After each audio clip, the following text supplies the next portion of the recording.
तो है दोस्तों, नमस्कार। आप लोग कैसे हैं? मेरा विश्वास है कि आप लोग बहुत ही अच्छे होंगे। तो आज हम लोग फिर से क्लास 10th का जो चैप्टर 3 है उसका प्रश्नावली 3.3 का क्वेश्चन नंबर 3 का 3 लेकर के आ गए हैं। तो उसको देखने से पहले मेरा YouTube channel Easy Matric Classes को आप लोग लाइक और सब्सक्राइब जरूर कर दीजिएगा। तो आइए हम लोग बिना देरी किए हुए क्वेश्चनों को बनाना शुरू करते हैं। तो देखिए हमारा क्वेश्चन क्या कह रहा है कि एक क्रिकेट टीम के कोच ने 7 बल्ले तथा 6 गेंद 3800 रुपये में खरीदी। एक क्रिकेट टीम के कोच ने 7 बल्ले तथा 6 गेंद 3800 रुपये में खरीदी। बाद में उसने 3 बल्ले और 5 गेंद 1750 रुपये में खरीदी। 1750 रुपये में खरीदी। तो प्रत्येक बल्ले तथा गेंद की कीमत क्या होगा, है ना।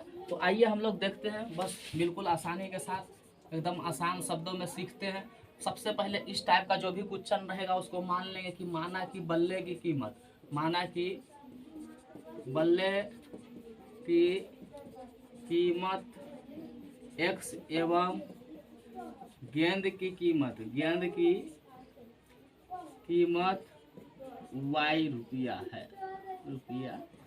माना कि बल्ले की कीमत x रुपया है एवं गेंद की कीमत y रुपया है। तो क्या करना है, अब अपने को बल्ले की कीमत को x मान लिए हैं, गेंद को y मान लिए हैं। आप क्या करना, आगे बढ़ना है प्रश्न से हमारा क्वेश्चन क्या कह रहा है वो देखिए।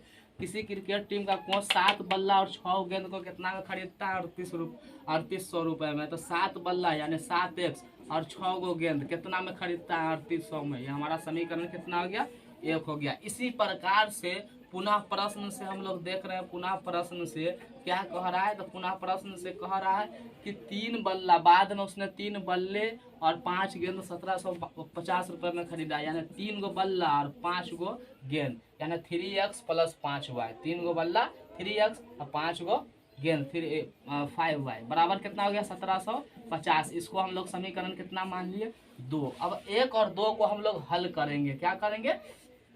1 और 2 को हल करते हैं हम लोग, है ना। तो हम लोग क्या करेंगे, चलिए हम लोग समीकरण 2 से ही हल कर रहे हैं। समीकरण यहाँ पे लिख देते हैं, समीकरण 2 से अगर हम लोग हल करते हैं तो कुछ नहीं करना, बस यहाँ पे लिखिए 3x बराबर 1750 माइनस 5y। अब यहाँ पे x का मान निकालिए तो 1750 माइनस 5y बट्टा में ये हमारा क्या आ गया? 3। अब हम लोग यहाँ पे लिखेंगे, जब देखिए x का मान पूरी तरीके से इस टाइप से हो जाएगा, x एकदम अलग हो जाएगा, फिर लिखेंगे x का मान समीकरण 2 से चले हम लोग 1 में रखने पर। अब लिखिए यहाँ पे कि x का मान समीकरण 2 में रखने पर, x का मान समीकरण 2 में रखने पर। तो चलिए समीकरण 2 हमारा क्या है? तो यहाँ है, देख लीजिए कहाँ पे है। तो समीकरण 2 हमारा क्या था? 7x प्लस में 6y, 7x प्लस में 6y बराबर कितना? 3800। यही ना हमारा समीकरण एक है। तो आप क्या करेंगे, यहाँ जो x है इस x की जगह पे यहाँ पे इतना मान रख लेंगे, 1750 माइनस 5y पूरा मान को रखेंगे। फिर जा करके हम लोग क्या करेंगे, इसको हल करेंगे। तो आगे देखते हैं हम लोग, है ना। क्या करते हैं, इस x के मान को रखते हैं। तो यहाँ पे हम लोग लिखेंगे 7 गुने x के जगह पे रखेंगे पूरा ये 1750 माइनस 5y बट्टा में 3, और प्लस में हमारा कितना है? तो प्लस में 6y, और बराबर कितना है? बराबर में हमारा हो जाएगा 3800। यही हो गया। अब इसको हल कीजिए, आगे बढ़ाइए। अगर कटने वाला होता तो काट लेते, लेकिन कटने वाला नहीं है तो इसको गुना करना पड़ेगा। थोड़ा गुना भाग ही है इसमें, तो हम लोग गुना कर लेंगे। 7 से इसमें भी, 7 से इसमें भी करेंगे गुना। तो 7 से हम लोग कर रहे हैं 1750 में, तो 0, फिर ऐसे इसमें करेंगे गुना। तो 7 5 35 के 5 हाथ में कितना हो गया? 3, और 7 7 49 3 52 के 2 हाथ में 5, और 7 इकाई 7 5 12 12 25 0, इतना हो गया। घटाओ इस 7 से उसमें गुना करेंगे, 7 5 35 गो y, और इसके बट्टा में पूरा कितना है? 3 है। प्लस में हमारा कितना हो जाएगा? 6y बराबर 3800। ठीक है। अब क्या करना है, इसके नीचे 1 रख के बट्टा और का जोड़ निकाल लीजिए, है ना। इसके नीचे 1 रख करके आप निकालते हैं, अगर हम बट्टा और का जोड़ तो क्या आता है? 3। अब क्या हो जाएगा? 12 250 माइनस 35y का 35y, इससे 1 मरतबा में तो उतना सेम का सेम, है ना। और 1 से इसको काटिए तो क्या मरतबा में कट जाता है हमारा? 3 मरतबा में, तो 6 3 18 गो y।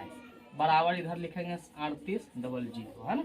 अब क्या करना है अपने को, कुछ नहीं, इसको क्रॉस गुना पहले कर लीजिए आप लोग और इसमें से घटा लीजिए। तो 12,250 इसको घटा लेंगे तो हमारा क्या हो जाएगा, माइनस में 17 गो वाई, है ना। 35 है, 18 में से 35 को घटाएंगे तो माइनस 17 को हो जाएगा।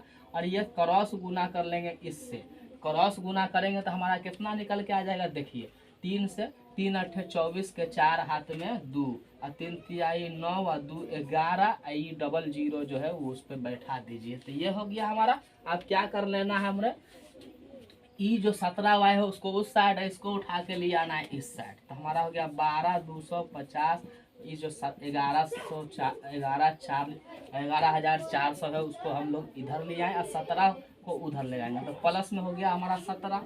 अब यहाँ पे लिखिए प्लस 17 वाई बराबर, इसमें से इसको घटा लीजिए, घटा लीजिए क्या हो जाता है, 0 में से 0 किया तो 0, यहाँ से 0 में से 0 किया तो 0, और 5 में से 0 को घटाएंगे तो 5 हो गया। अभी बच गया हमारा 2 में से 4 घटाएंगे तो 5 ले लेंगे तो कितना हो जाएगा हमारा, हो जाएगा ये हमारा 12 में से 4 गया था 12 4 8 हो गया ना। इधर हमारा हो गया शेष 0 था, 850 हो गया। तो y का मान हम लोग निकालेंगे तो y बराबर कितना हो गया 850 और बट्टा में हमारा हो गया कितना 17। इससे इसको काटे तो 17 पचे 85, कितना हो गया 0, यानी 50। y का मान हमारा कितना निकल गया 50। अब हमको चाहिए क्या, तो x का मान चाहिए। तो x हम लोग यहाँ पे क्या लिखे थे, देख लीजिए x है यहाँ पे, x बराबर है हमको 1750 माइनस 5 गुने y का मान रख दीजिए 50। अब बट्टा में हमारा कितना है 3, तो 1750 माइनस 50 25, कितना हो गया 50 25 250, इसको घटा लीजिए। अब बट्टा में हमारा कितना होगा 3, इसको 250 को घटाएंगे तो हमारा आ जाएगा 1500, कितना आ जाएगा 1500। अब 1500 को अब हम लोग 3 से काटेंगे, है ना, 3 नीचे 1500 को 3 से काटिए तो कितना आ गया हमारा हो गया 500। तो लास्ट में लिखिए अतः